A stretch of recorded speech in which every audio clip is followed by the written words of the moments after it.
मराठा साम्राज्य की महान शक्ति के रूप में उतरी महारानी श्री अहिल्याबाई होलकर, जो पेशवा साम्राज्य की एक महान और कुशल रानी के रूप में प्रचलित हैं।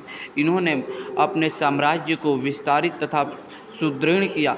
यह एक महान सेना नेतृत्वकर्ता थी। इन्होंने अपने पति और अपने पिता समान ससुर के निधन के बाद मालवा साम्राज्य को संभाला तथा अपने ज्ञान और चतुराई के दम पर मुगलिया सल्तनत से बराबर टक्कर लेती रहीं तथा अंग्रेज़ों के सामने भी कभी हार नहीं माना। यह ज्ञान और सत्य और न्याय की देवी कहलाती थी। इन्होंने भारत को एक सूत्र के साथ बांधा तथा उस समकालीन परिस्थितियों में भी अपने आप को संगठित रखा तथा मालवा साम्राज्य को विखंडित नहीं होने दिया।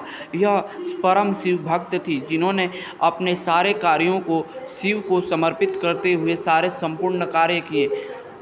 यह प्राचीन मंदिरों का नवनिर्माण करवाया जो मुगलिया सल्तनत के द्वारा खंडित किए गए थे। यह भारत की वो रानी थी जिन्होंने शिक्षा पर पुरजोर जोर दिया तथा जनता के लिए असंख्य कार्य किए, जैसे सिंचाई व्यवस्था थी, पानी जल व्यवस्था इत्यादि का निर्माण करवाया तथा उन मंदिरों का भी निर्माण करवाया जो मालवा साम्राज्य के सीमा से बाहर आते थे। क्योंकि शिव जी किसी सीमा में नहीं आते, इसलिए उन्होंने भी शिव भक्ति को दिखलाते हुए संपूर्ण भारत के प्राचीन मंदिरों का निर्माण करवाया तथा यह ज्ञान की मूर्ति नारी शिक्षा पर पुरजोर जोर देने का प्रयास करती थी। पर उस समकालीन व्यवस्था ने रानी जी को सफल होने नहीं दिया।